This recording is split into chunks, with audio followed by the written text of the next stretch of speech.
ಸೇರಿ ಊರಿಗೆ ಬರೋದೇ ಕಷ್ಟ ಅಂತ ಇರುವಂತಹ ಒಂದು ಘಟ್ಟದಲ್ಲಿ ನಾವಿದ್ದಾಗ ಊರಿನವರೆಲ್ಲ ಸೇರಿ ತಾವಾಗಿಯೇ ಒಂದು ಹಳ್ಳಿ ಹಬ್ಬವನ್ನ ಅದು ಅವಿರತವಾಗಿ 11 ವರ್ಷಗಳ ಕಾಲ ನಡೆಸ್ಕೊಂಡು ಬರ್ತಾ ಇರುವಂಥದ್ದು ನಿಜಕ್ಕೂ ನನಗೆ ತುಂಬಾನೇ ಅಭಿಮಾನವನ್ನ ಕೊಟ್ಟು, ಅಷ್ಟರ ಮೇಲೆ ಇವತ್ತು ಬಂದ ಮೇಲೆ ಇಲ್ಲಿ ಆಕಸ್ಮಿಕವಾಗಿ ಬಂದಂತಹ ಮಳೆ ಇರ್ಬೋದು, ಮಳೆಯ ಕಾರಣದಿಂದ ಆದಂತಹ ವಿಳಂಬ ಇರ್ಬೋದು, ಅದನ್ನ ನೋಡಿದಾಗ ನಿಮ್ಮ ಊರಿನ ಬಗ್ಗೆ ನನಗೆ ಇನ್ನಷ್ಟು ಅಭಿಮಾನ ಹೆಚ್ಚಿಗೆ ಆಯಿತು. ಯಾಕಂತಂದ್ರೆ ಒಬ್ಬ ವ್ಯಕ್ತಿ ಅಥವಾ ಒಂದು ಸಂಘಟನೆ ಅಥವಾ ಒಂದು ಊರಿನ ನಿಜವಾದ ಗುಣ ಗೊತ್ತಾಗೋದು ಸಂಕಷ್ಟದಲ್ಲಿ ಇದ್ದಾಗ ಮಾತ್ರ ಅಲ್ವಾ. ನಮ್ಗೆ ಎಲ್ಲದೂ ಚೆನ್ನಾಗಿ ನಡೀತಾ ಇದ್ದಾಗ, ಎಲ್ಲದೂ ಒಳ್ಳೆ ರೀತಿಯಲ್ಲಿ ಇದ್ದಾಗ ಖುಷಿಯಿಂದ ಇರೋದು, ಸಮಾಧಾನದಿಂದ ಇರೋದು, ಒಳ್ಳೆಯ ರೀತಿಯಲ್ಲಿ ವರ್ತನೆಯನ್ನ ಮಾಡುವಂಥದ್ದು ತೀರಾ ಸಹಜ. ಅದಕ್ಕೆ ನಾವು ಜಾಸ್ತಿ ಕಷ್ಟ ಪಡ್ಬೇಕಂತಿಲ್ಲ. ಯಾಕಂದ್ರೆ ಎಲ್ಲ ನಾವು ಅಂದ್ಕೊಂಡಾಗ ಆಗ್ತಾ ಇದೆ, ಎಲ್ಲ ಚೆನ್ನಾಗಿ ನಡೀತಾ ಇದೆ ಅಂದಾಗ ಸಹಜವಾಗಿಯೇ ನಮ್ಮಲ್ಲಿ ಸಹನೆ, ತಾಳ್ಮೆ, ಪ್ರೀತಿ ಅನ್ನುವಂಥದ್ದೆಲ್ಲ ಬರ್ತಾ ಇರುತ್ತೆ.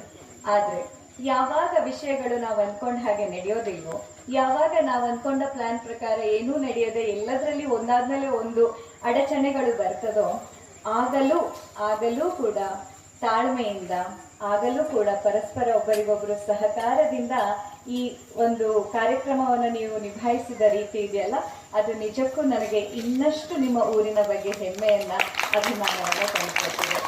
ಯಾಕಂದ್ರೆ ನನಗೆ ಗೊತ್ತು, ಒಂದು ಪ್ರೋಗ್ರಾಮ್ ಅನ್ನ ಆಯೋಜನೆ ಮಾಡೋದೇ ಈಸಿ ಅಲ್ಲ. ಅಂಥದ್ರಲ್ಲಿ ಕೂಡ ಇಡೀ ಊರಿನವರು ಸೇರಿ ಹಬ್ಬವನ್ನ ಮಾಡುವಾಗ ಅಕಾಲಿಕವಾಗಿ ಹೀಗೆ ಸಡನ್ ಆಗಿ ಮಳೆ ಬಂದು ಜನರೇಟರ್ ಹಾಳಾಗಿ, ಬೆಳಕಿನ ಸಮಸ್ಯೆ, ಮೈಕ್ ಸಮಸ್ಯೆ, ಒಂದಾದ್ಮೇಲೆ ಒಂದು ಇಂಥದ್ದೆಲ್ಲ ಬಂದಾಗಲೇ ನಮ್ಮ ಊರಿನ ನಿಜವಾದ ಗುಣ ಏನು ಅನ್ನುವಂಥದ್ದು ಗೊತ್ತಾಗುವಂಥದ್ದು. ಸೊ ಇಂತಹ ಒಂದು ವಿಷಯದಲ್ಲಿ ಕೂಡ ನಿಮ್ಮಲ್ಲಿನ ಆ ಒಂದು ಪರಸ್ಪರ ಸಹಕಾರ ಇದೆಯಲ್ಲ, ಅದು ನಿಜಕ್ಕೂ ಪ್ರತಿಯೊಬ್ಬರೂ ಕಲ್ತ್ಕೊಳ್ಬೇಕಾದಂಥದ್ದು. ಪ್ರತಿಯೊಂದು ಊರಿನಲ್ಲಿಯೂ ಈ ಗುಣವನ್ನ ನಾವು ನೋಡಬೇಕು.